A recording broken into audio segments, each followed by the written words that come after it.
नमस्कार दोस्तों, चलिए फटाफट से देखते हैं आज की ताजा खबरें। सबसे पहले उद्योग और रोजगार से जुड़ी खबर। वित्त मंत्री निर्मला सीतारमण ने अधिकारियों से कहा है कि उद्योग लगाने के लिए तैयार किए जा रहे खास इलाकों का काम तेजी से पूरा किया जाए, जिससे कि नई फैक्ट्रियां वहां लग सकेगी और लोगों को काम जल्दी से मिल सकेगा। मेघालय में शुरू हुआ पाइन होम प्रकृति बचाने के साथ स्थानीय लोगों को रोजगार भी दे रहा है। सरकार ऐसे नए तरीके अपना रही है जिससे गाँव की कमाई बढ़े और पर्यावरण को नुकसान भी न हो। झारखंड सरकार ने विवादों में रही JSSC CGL परीक्षा को रद्द कर दिया है। परीक्षा रद्द कराने की मांग कर रहे छात्र खुश है, लेकिन पहले से चुने गए उम्मीदवार इसका विरोध कर रहे हैं। अब सरकार को आगे की परीक्षा या भर्ती पर नया फैसला लेना है। सरकार सरकारी बैंकों को ज्यादा मजबूत बनाने के लिए बड़े अधिकारियों की एक कमेटी बनाएगी। यह कमेटी बताएगी कि बैंकिंग सेवाओं को आसान और बेहतर बनाने के लिए क्या बदलाव किए जाने चाहिए। UDISC प्लस 2025-26 रिपोर्ट में देश के स्कूलों की स्थिति बताई गई है। इसमें बच्चों के दाखिले, शिक्षकों की संख्या, डिजिटल पढ़ाई और स्कूल में मौजूद सुविधाओं की जानकारी दी गई है। इससे सरकार को कमियों वाले स्कूल पर ज्यादा ध्यान देने में मदद मिलेगी। भारत ने पहले टेस्ट मैच में श्रीलंका को पहली पारी में 284 रन पर आउट कर दिया। भारतीय टीम को 178 रन की बढ़त मिली है। इससे मैच में भारत की स्थिति काफी मजबूत हो गई है। सरकार पेंशन से जुड़े कामों में डिजिटल तकनीक का इस्तेमाल बढ़ा रही है। इससे बुजुर्गों को पेंशन के लिए बार बार सरकारी दफ्तर जाने की जरूरत कम हो सकेगी और उनका काम जल्दी से हो पाएगा। भारत टैक्सी ड्राइवरों के साथ मिलकर चलाए जाने वाले टैक्सी प्लेटफॉर्म है। इसका मकसद ड्राइवरों को उनकी कमाई का ज्यादा हिस्सा देना है। यात्रियों को भी टैक्सी बुक करने के लिए एक नया विकल्प मिलेगा। प्रधानमंत्री मोदी की शक्ति की सप्तधारा घोषणा के तहत खेती और गाँवों के विकास का नया प्लान तैयार किया गया है। इसमें किसानों की कमाई, नई खेती की तकनीक और गांवों में रोजगार बढ़ाने जैसे कामों पर ध्यान दिया जाएगा। बिहार के लखीसराय और पश्चिम बंगाल के बीरभूम में हुए हादसों के पीड़ितों के लिए आर्थिक मदद की घोषणा की गई है। जान गंवाने वाले के परिवार वालों को और घायलों को सरकार की तरफ से सहायता दी जाएगी। देश में इलेक्ट्रिक स्कूटर, कार और दूसरी इलेक्ट्रॉनिक वाहनों की मांग बढ़ रही है। भारत में इनका निर्माण भी तेजी से बढ़ाया जा रहा है। इससे पेट्रोल डीजल की जरूरत और वाहनों से निकलने वाला धुआं कम करने में मदद मिल सकती है। परीक्षा कराने वाली सरकारी एजेंसी NTA ने 50 से अधिक कर्मचारियों को काम से हटा दिया है।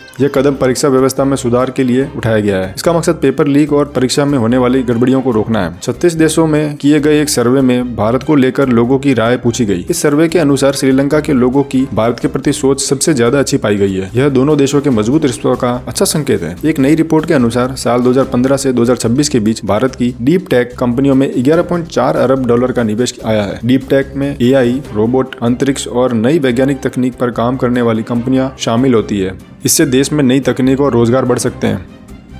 नेपाल ने भारतीय सेना प्रमुख जनरल धीरज सेठ को नेपाल सेना के जनरल पद की रैंक दी है। भारत और नेपाल कई सालों से एक दूसरे के सेना प्रमुख को यह सम्मान देते आए हैं। इससे दोनों देशों के सेनाओं के बीच भरोसा मजबूत होता है। भाजपा की नई राष्ट्रीय टीम में 10 महिलाएं और अलग अलग अल्पसंख्यक समाज के 6 नेताओं को जगह मिली है। पार्टी का कहना है कि नई टीम में अलग अलग राज्यों और समाज के लोगों को शामिल करने की कोशिश की गई है। भारत और थाईलैंड की सेनाएं 18 से 31 अगस्त तक मैत्री 15 नाम से साझा अभ्यास करेगी। इसमें सैनिक मुश्किल हालात में मिलकर काम करने और आतंक से जुड़ी चुनौतियों का सामना करने की तैयारी करेंगे। पश्चिम बंगाल सरकार अपने पहले 100 दिन के काम की जानकारी लोगों के सामने रखेगी। इसमें सीमा की सुरक्षा, सड़क और दूसरी जरूरी सुविधाओं से जुड़े कामों पर खास ध्यान दिया जाएगा। असम सरकार ने नई और बेहतर तरीके से खेती करने वाले 1000 किसानों को 1-1 लाख रुपए देगी। इससे किसानों को नई तकनीक अपनाने और बेहतर खेती करने के लिए बढ़ावा मिलेगा। IT और रोज इस्तेमाल का सामान बनाने वाली कंपनियों के शेयरों में बिकवाली हुई। इसके लिए सेंसेक्स 281 अंक गिरकर बंद हुआ। बाजार की गिरावट से इन कंपनियों में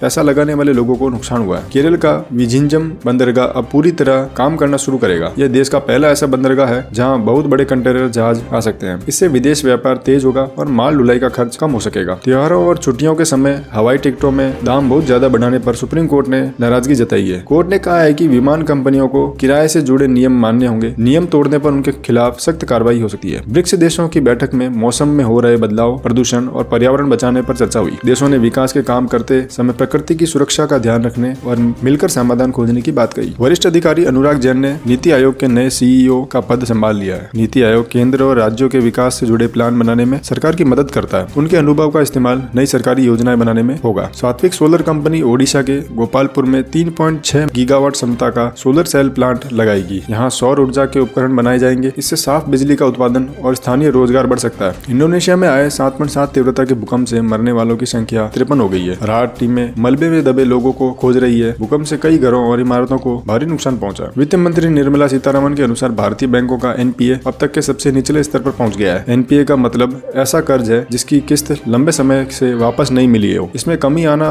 बैंकों की हालत बेहतर होने का संकेत देती है। अमेरिका और ईरान के बीच तनाव बढ़ने के कारण सोने और चांदी की कीमतों में तेजी आई। एमसीएक्स पर इनके भाव करीब 1% तक बढ़े। दुनिया में तनाव बढ़ने पर लोग अक्सर अपने पैसे की सुरक्षा के लिए सोना खरीदते हैं। असम सरकार ने सरकारी नौकरी पाने वाले उम्मीदवारों की पुलिस जांच के नियम आसान कर दिए हैं। इससे जांच में लगने वाला समय कम होगा और चुने गए लोगों को नौकरी मिलने में ज्यादा देरी नहीं लगेगी। भारतीय महिला हॉकी टीम ने विश्व कप के अपने पहले मुकाबले में चीन के साथ 2-2 से ड्रॉ खेला। मजबूत चीन को बराबरी पर रोकने भारत के लिए अच्छी शुरुआत मानी जा रही है। तो दोस्तों ये थी अब तक की अहम न्यूज। अगर आपने वीडियो पूरा देखा है, आपको वीडियो थोड़ा भी पसंद आया तो इस चैनल को सब्सक्राइब कर लें, वीडियो को लाइक कर लें। आपको डेली ऐसी न्यूज आसान भाषा में मिलेगी। कल फिर मिलते हैं, तब तक के लिए जय हिंद, वंदे मातरम।